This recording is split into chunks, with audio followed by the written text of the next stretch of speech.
मेरे चैनल पर आप सभी का स्वागत है। मैं सुभाष सिंह कुशवाहा। आप सभी मित्रों को नमस्कार, आदाब, सलाम, नमो बुधाय, जय भीम। बिहार पंचायत राज अधिनियम 2006 के तहत बिहार के गांवों में रहने वाले गरीब किसान मजदूरों के लिए राज्य सरकार जो पंचायत संविधान बना करके बिहार के अंदर चुनाव करने की व्यवस्था हुई और लगातार 22-23 वर्षों से बिहार के अंदर पंचायत सरकार कायम है। केंद्र और राज्य सरकार के संयुक्त प्रयास से गांवों के लिए, चूँकि परमपिता महात्मा गांधी की सपना को साकार करने के दृष्टिकोण से बिहार के अंदर पंचायत सरकार की व्यवस्था किया गया। क्योंकि ग्राम स्वराज की स्थापना तब होगी जब गांवों की अपनी सरकार होगी, और वह सरकार लगातार 22-23 वर्षों से काम कर रही है। ग्राम पंचायत के सदस्य, ग्राम पंचायत के मुखिया, पंचायत समिति के सदस्य, जिला परिषद के सदस्य अपने अपने दायित्व को संभालते हुए लगातार गांवों के विकास के लिए एक प्रयास कर रहे हैं। इस बीच में केंद्र और राज्य की सरकार भिन्न भिन्न योजनाओं को चला करके पंचायत सरकार को लगातार भेज रही है। उदाहरण स्वरूप आप देखेंगे, केंद्र सरकार प्रधानमंत्री आवास पेंशन जैसे महत्वपूर्ण योजनाओं को चलाई, तो वहीं राज्य सरकार 7 निश्चय से लेकर के कई महत्वपूर्ण योजना गांव गरीब किसान मजदूरों के हित में चलाती रही है। और आगे भी सरकार की प्रयास रहती है कि अच्छी से अच्छी योजना गांवों के लिए भेजा जाए। परंतु दूसरी तरफ सरकार ने यह निर्णय ले लिया, केंद्र और राज्य की सरकार ने, क्योंकि हम जो पैसा भेजेंगे, हम कोई भी योजना ग्रामीण इलाके में रहने वाले लोगों के विकास के लिए पैसा भेजेंगे तो उसका सिस्टम होगा पंचायत सरकार। पंचायत सरकार ही उस पैसा को खर्च कर सकती है। इस बीच में हम विभागीय चर्चा करना चाहेंगे। शिक्षा विभाग, तो शिक्षा विभाग में हम चर्चा करेंगे कि ग्राम पंचायत के मुखिया और ग्राम पंचायत के सदस्य कैसे शिक्षा व्यवस्था को बिहार में सुदृढ़ करेंगे। पिछली बार आप देखे होंगे कि हमने चर्चा किया कि स्वास्थ्य विभाग को और कृषि विभाग को कैसे ग्राम पंचायत के मुखिया और वार्ड सदस्य मिलकर के ठीक करेंगे। आज हम चर्चा करेंगे शिक्षा व्यवस्था, प्राथमिक शिक्षा, माध्यमिक शिक्षा और विद्यालय पूर्व शिक्षा यानी आंगनबाड़ी की शिक्षा कैसे वार्ड के सदस्य और ग्राम पंचायत के मुखिया के प्रयास से ही शिक्षा व्यवस्था बिहार में ठीक हो सकती है, अन्यथा असंभव है। मैं साफ शब्द बोला हूँ, फिर एक बार सुन लीजिए कि जब तक ग्राम पंचायत के मुखिया और ग्राम पंचायत वार्ड सदस्य को मजबूत नहीं किया जाएगा, या जब तक यह जनप्रतिनिधि अपने आप को सशक्त नहीं बनाएंगे, तब तक बिहार के अंदर शिक्षा व्यवस्था पूर्ण रूप से ठीक नहीं किया जा सकता। ठीक नहीं होने के पीछे मूल कारण है कि पंचायत सरकार अपने दायित्वों के प्रति जागरूक नहीं है, और राज्य सरकार भी नहीं चाहती है कि पंचायत सरकार मजबूत हो। और सबसे ज़्यादा बिहार में जो नौकरशाह है वह नहीं चाहते हैं कि बिहार के अंदर जो है शिक्षा व्यवस्था ठीक हो।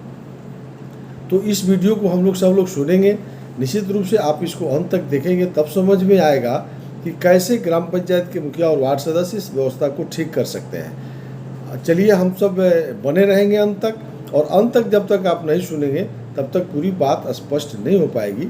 इसलिए आपसे आग्रह के साथ कि इस व्यवस्था को कैसे ठीक करेंगे, शिक्षा को कैसे ठीक करेंगे, इसको जानना हम सब के लिए एक आवश्यक है। तो चलिए इस पर हम आगे बढ़ते हैं।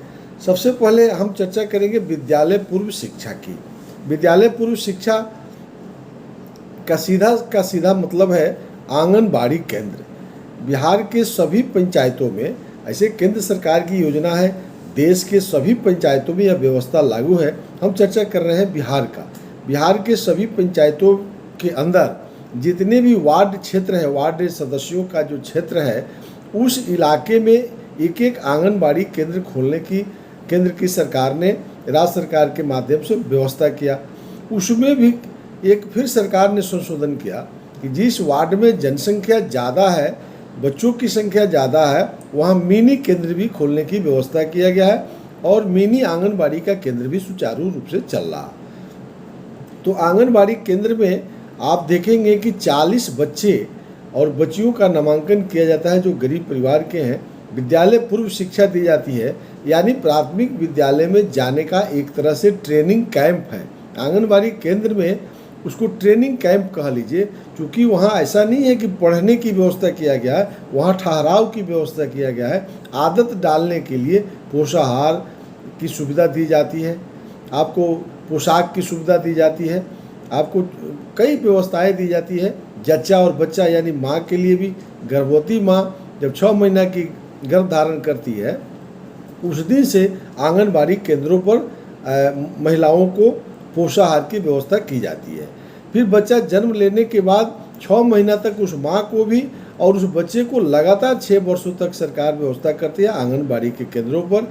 यानी जन्म लेने के साथ आंगनबाड़ी केंद्र पर 40 बच्चे, 0 उम्र से 3 वर्ष के उम्र तक 40 बच्चे और बच्चियाँ को, और फिर 3 से 6 वर्ष के बच्चे और बच्चियाँ को 40 को, यानी 80 बच्चे को आंगनबाड़ी केंद्र पर भोजन के साथ, पोशाक के साथ ठहराव की व्यवस्था आंगनबाड़ी केंद्रों के माध्यम से किया गया है। और इसके अध्यक्ष बना दिया गया है वार्ड के सदस्य को, और इसकी मॉनिटरिंग करने का अधिकार दे दिया है ग्राम पंचायत सरकार को। यानी वार्ड के सदस्य यहाँ अध्यक्ष हैं, उस व्यवस्था को ठीक करना उनकी जवाबदेही है। यानी वार्ड क्रियान्वयन और प्रबंधन समिति है, वार्ड सभा है, जिसके बच्चे नहीं जाते हैं, आते हैं जाते हैं, सवाल करना, आप आंगनबाड़ी केंद्र चलता है नहीं चलता है, आप वार्ड सभा में अपनी बातों को रख सकते हैं। और फिर वार्ड सभा के निर्णय को वार्ड क्रियान्वयन प्रबंधन समिति देखेगी, और फिर उसके बाद में वार्ड सदस्य की अध्यक्षता में आंगनबाड़ी विकास समिति है, जिसमें आंगनबाड़ी की सेविका मेंबर है, गांव के जो बच्चे पढ़ते हैं उनकी माँ उसमें मेंबर होती है, और वार्ड के सदस्य अध्यक्ष होते हैं। इस व्यवस्था को ठीक करने की जवाबदेही पंचायत सरकार को दिया गया। इससे भी अगर नहीं ठीक होता है तो ग्राम पंचायत सरकार की जब बैठक होती है प्रत्येक 2 माह पर, ग्राम पंचायत कार्यकारिणी की जो बैठक कहते हैं, उस बैठक में आंगनबाड़ी की सेविका सदस्य होती है। अब ग्राम पंचायत के मुखिया आंगनबाड़ी के सेविका को अपने कार्यकारिणी की बैठक में प्रायः बिहार के अंदर 98% कह सकते हैं कि ग्राम पंचायत के मुखिया नहीं बुलाते हैं। उसके पीछे ग्राम पंचायत के मुखिया दोषी नहीं है, और फिर यह नौकरशाह दोषी हो जाते हैं, लेकिन आरोप तो सिद्ध होगा मुखिया पर। तो पंचायत के सचिव इस कानून को बिहार के अंदर लागू नहीं होने देते हैं। तो पंचायत सचिव की हैसियत क्या है, वह किससे जुड़े होते हैं? प्रखंड विकास पदाधिकारी से, चूँकि वेतन देने का अथॉरिटी है प्रखंड विकास पदाधिकारी को, और वह साप्ताहिक बैठक होती है पंचायत सचिव लोगों के साथ। वहाँ प्रखंड विकास पदाधिकारी निश्चित रूप से उन लोगों को इशारा करते हैं कि ये सब करने की ज़रूरत नहीं है, क्योंकि पंचायत प्रतिनिधि जो होते हैं उन लोगों को यह सब जानकारी नहीं होता है। इतना जानकारी उनको मत दे दीजिए कि सब हम लोग दिन भर परेशान रहें, क्योंकि आंगनबाड़ी का जो CDPO प्रखंड लेवल पर होते हैं, वो CDPO और फिर उसके नीचे जो सुपरवाइजर सब होते हैं, ये सब लोग मिल करके पंचायत सचिव सब एक जगह बैठते हैं। इसलिए इस कानून को लागू नहीं होने दिया गया। और जहाँ लागू भी है बहुत बात समझ में नहीं आ रहा है। तो ग्राम पंचायत कार्यकारिणी की बैठक में सेविका है, वार्ड सदस्य की अध्यक्षता में आंगनबाड़ी केंद्र को ठीक करना है। तो क्या इसको हम लोग नहीं ठीक कर सकते हैं? अगर नहीं ठीक होता है तो अब इस देश और राज्य के अंदर दूसरी कोई कानून नहीं बना है क्योंकि आंगनबाड़ी केंद्रों को ठीक किया जा सके। यही कानून है, और यह कानून लागू है कि नहीं लागू है आप देख लें।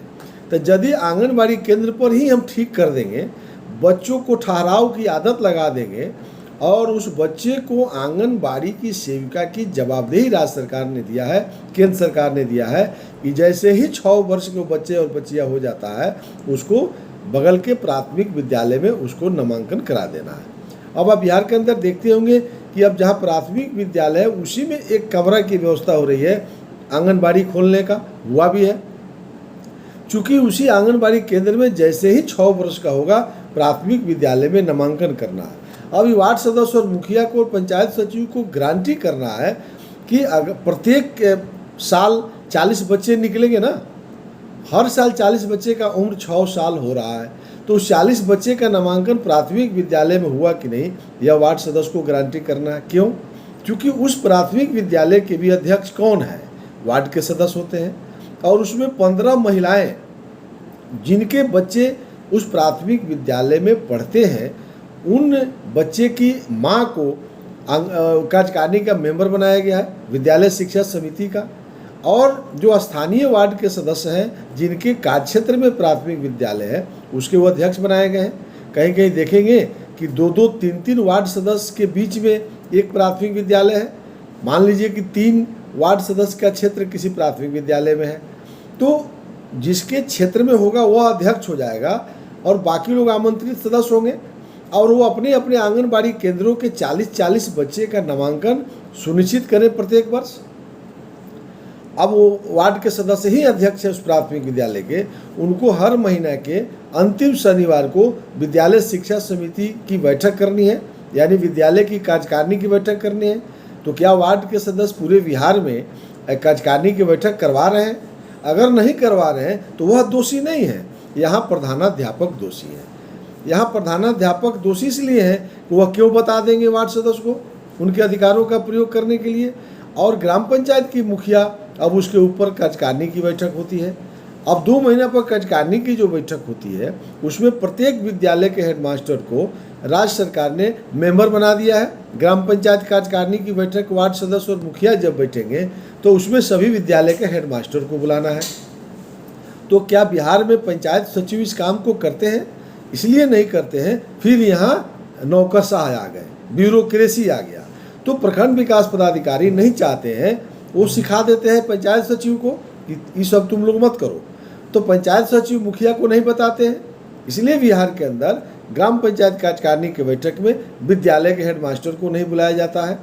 तो जबकि पंचायत राज एक्ट, हम बार बार एक्ट बोलते हैं, धारा 20 के उपधारा 4, इस राज्य में सिर्फ यही एक्ट लागू कर दे बिहार के मुख्यमंत्री नीतीश कुमार जी, अब यहाँ दोषी हो जाते हैं। संविधान तो नीतीश जी आपने बनाया, 2006 के जनवरी 2006 में नई संविधान आपने लागू किया और उस संविधान में आपने बनाया है धारा 20 के उपधारा 4 कि पंचायत के सभी विभाग के पदाधिकारी बैठेंगे।